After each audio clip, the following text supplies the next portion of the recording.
জননেত্রী মমতা বন্দ্যোপাধ্যায়ের অনুপ্রেরণায় ও রাজারহাট গোপালপুর বিধানসভার বিধায়িকা অদিতি মুন্সির উদ্যোগে এবং দমদম ব্যারাকপুর সাংগঠনিক জেলা তৃণমূল কংগ্রেসের যুব সভাপতি দেবরাজ চক্রবর্তীর তত্ত্বাবধানে রঘুনাথপুর 9 নম্বর ওয়ার্ডের পৌরপিতা সমরেশ চক্রবর্তীর পরিচালনায় আয়োজিত হলো রক্তদান শিবির। এই রক্তদান শিবিরের পাশাপাশি স্বাস্থ্য পরীক্ষা ও সমাজে বৃক্ষরোপণের গুরুত্ব কতখানি সেটা বোঝাতে বৃক্ষরোপণও করা হয়। 24 লোকসভা ভোটে এই ওয়ার্ডে পিছিয়ে থাকা সত্ত্বেও এই ওয়ার্ডের মানুষের পাশে থাকার অঙ্গীকার নিয়ে প্রতিশ্রুতিবদ্ধ সমরেশ চক্রবর্তী।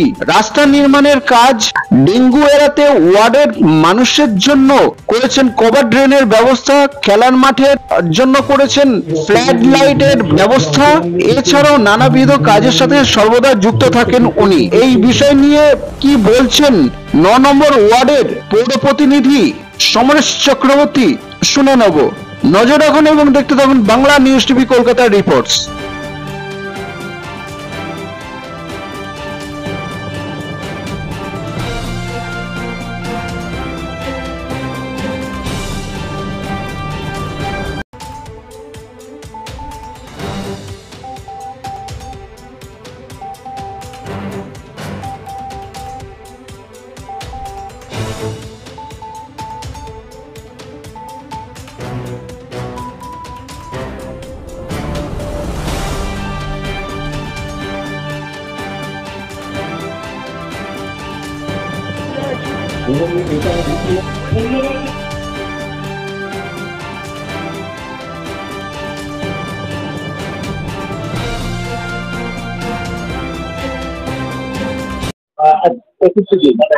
হ্যাঁ, আমাদের এটা প্রত্যেকবারের মতন এবারে যে আমরা চেষ্টা করি 30 দিনে 30টা রক্তদান শিবির করার, মানে 1 মাস ব্যাপী, যেটা জুন মাসের পরিকল্পনা থাকে আমাদের।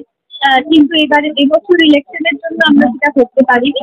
সেটা আমরা এই অগস্ট মাসটাকে আমরা নিয়েছি, সবাই মিলে সিদ্ধান্ত নিয়েছি।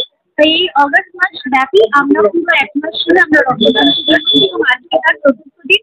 সমরিত আছে সমরেশ চৌধুরী, তার চক্রবর্তী, তার তত্ত্বাবধানে আজকে এখানে রক্তদান শিবির চতুর্থ দিনের আয়োজন করা হয়েছে এবং মানুষের স্বতঃস্ফূর্ততা আমাদেরকে আরো বেশি করে উৎসাহ দেবে। দেখুন, এটা আমাদের দলীয় কর্মসূচি। আমাদের বিধায়কের পক্ষ থেকে আমরা প্রত্যেক বছরের জুন মাসে আমরা সমস্ত মাসব্যাপী আমরা রক্তদান শিবিরটা করে থাকি। প্রত্যেকটা ওয়ার্ড, আমাদের মাদার সংগঠন, আমাদের ছাত্র সংগঠন, যুব সংগঠন এবং মহিলা সংগঠন, এদের প্রত্যেকের দায়িত্ব থাকে, প্রত্যেকটা ওয়ার্ডের জনপ্রতিনিধিদের দায়িত্ব থাকে এই রক্তদান শিবিরটা করবার। যেহেতু এবার আমাদের নির্বাচন ছিল, সেহেতু আমরা 3 মাস ধরেই প্রায় এই নির্বাচনের কাজে ব্যস্ত ছিলাম, সেই কারণে আমরা এটা অর্গানাইজ করতে পারিনি। তো বিধায়কের নির্দেশ আমরা সমস্ত আগস্ট মাস জুড়ে আমাদের এই পেন্ডিং কর্মসূচিটা আমরা পালন করছি। কতজন রক্ত দিয়েছে এখনো পর্যন্ত না, দেওয়া কমপ্লিট। 60 জন রক্ত দিয়েছে। এটা আমাদের এক্সট্রিম লিমিট ছিল। আপনার এলাকাবাসীদের সম্পর্কে কী বার্তা দেবেন? দেখুন, আমার এলাকাবাসী সব রকমভাবে আমাকে সাহায্য সহযোগিতা সব সময়ের জন্য করেছেন। যত থেকে আমি নির্বাচিত হয়েছি, তাদের প্রত্যেকের সাহায্য সহযোগিতা আপনারা নিজেরাও দেখতে পেলেন। সকাল থেকে তারা এখানে বসে আছেন এই শুধুমাত্র এই রক্তদান শিবিরটাকে সর্বাঙ্গীন রূপে সার্থক করবার জন্য। তাদের প্রতি আমার কৃতজ্ঞতা শেষ নেই। যতদিন বেঁচে থাকবো তাদের কৃতজ্ঞতা আমি স্মরণে রাখবো। দাদা, খেলার জগৎ, দেখুন, খেলার জগৎ থেকে উঠে এসেছি, কিন্তু খেলার জগৎটাকে আমি এখনও পর্যন্ত ছেড়ে উঠতে পারিনি। তবে একটা জিনিস কি, রাজনৈতিক কিছু কাজ তো থাকেই এবং মানুষের পাশে থাকবার জন্য আমি প্রতিশ্রুতিবদ্ধ। আমি যখন নির্বাচনে দাঁড়িয়েছিলাম তখন আমাকে অনেক সাংবাদিক জিজ্ঞেস করেছিলেন যে আপনি তো খেলার জগতের মানুষ, কীভাবে মানুষের পাশে থাকবেন, সময় বের করতে পারবেন কিনা। তবে একটা জিনিস বলতে পারি, আমার ওয়ার্ডে মানুষ আমাকে যখনই যেভাবে চেয়েছেন সেভাবে পেয়েছেন। রাত্রেবেলাতেও 2টো, 2:30, 3টে যখন কেউ আমাকে ফোন করেন তাদের কোনোরকম সমস্যার কারণে, আমি তাদেরকে নিজে ফোন রিসিভ করি এবং সেটাকে সলিউশন করবার আপ্রাণ চেষ্টা করি। যদি না পারি, পাশে থাকবার চেষ্টা করি। তো সেটা আমার খুব একটা অসুবিধা হয় না।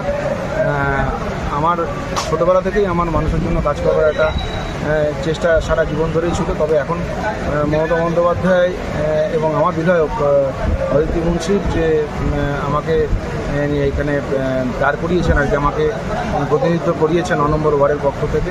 সেটা একটা বাড়তি দায়িত্ব এসছে এবং সেটা বৃহত্তর আকারে মানুষের পাশে থাকতে পারছি, এটা আমার একটা মানে অন্তরের তৃপ্তি বলতে পারে।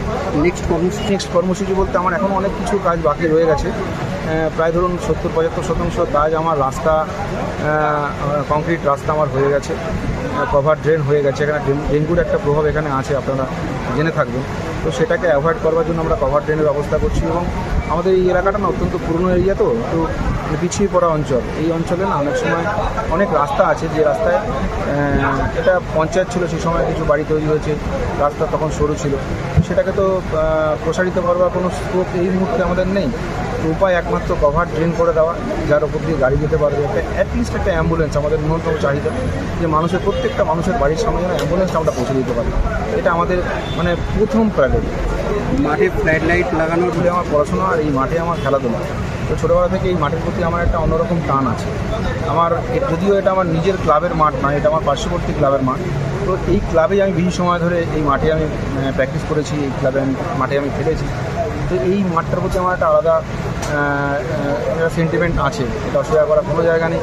তো চেষ্টা করছি, যখন খেলেছি তখন উপলব্ধি করেছি কিছু প্রয়োজন এই মাঠের জন্য করা উচিত, সেগুলো করার চেষ্টা করছি। ফ্লাড লাইটে এক্স প্লেয়ার প্রচুর এখানে আছে, যারা এখানে ময়দান কাঁপিয়েছেন। প্রচুর প্লেয়ার এখানে আছেন, ইন্ডিয়া খেলেছেন, স্টেট লেভেল খেলেছেন, সন্তোষ ট্রফি করেছেন, বহু প্লেয়ার আছে। তো তারা দিনের বেলা তাদের অফিস আছে, ব্যবসা আছে, তারা প্র্যাকটিস করতে পারেন না বা করাতে পারেন না। তারা রাত্রেবেলাতে চান, তাদের এটা ডিমান্ড ছিল আমার কাছে। তো এই মাঠের কন্ডিশন অত্যন্ত ভালো এবং পরিবেশ অত্যন্ত ভালো, সে প্লেয়াররা ভালো জায়গায় প্র্যাকটিস করাতে চান। তো সেই চাহিদা থেকে আমি বলেছিলাম যে আমি চেষ্টা করবো এটাকে আরও ভালোভাবে কীভাবে করা যায়। সেই জন্য ফ্লাড লাইটের ব্যবস্থা আমি করেছি আমার কর্পোরেশনের পক্ষ থেকে। আমার যে কাউন্সিলর ফান্ড আছে, সেই ফান্ডের সেই তহবিল থেকে আমি মাঠটা করার চেষ্টা করেছি। এবং আমি আরও আগামী দিনে আরও এই মাঠটাকে কীভাবে ভালোভাবে রাখা যায়, ভালোভাবে পরিচর্যা করা যায় এবং বাচ্চারা কীভাবে এই মাঠ থেকে এখানে এই ক্লাবের উদ্যোগে এখানে বাচ্চাদের প্র্যাকটিস করানো হয়, প্রশিক্ষণ শিবির এবং নামী খেলোয়াড়রা আসেন এখানে প্রশিক্ষণ দেন বাচ্চাদের। তো আমি চাইবো এখান থেকে ভবিষ্যৎ প্রজন্ম উঠে আসুক, যারা রিপ্রেজেন্ট করবে ইন্ডিয়াকে, বেঙ্গলকে। এটা আমার চাহিদা। Thank you. সেশন গাছ লাগালো, হ্যাঁ, এই কর্মসূচিগুলো আমাদের থাকেই। আমাদের বৃক্ষরোপণ কর্মসূচিগুলো আমাদের থাকে, নানান ওয়ার্ড নানা রকম কর্মসূচি দেয়। আমাকে এটাই বলা হয়েছে করবার জন্য, সেহেতু আমি বৃক্ষরোপণটাকে প্রায়োরিটি দিয়েছি। আপনাদের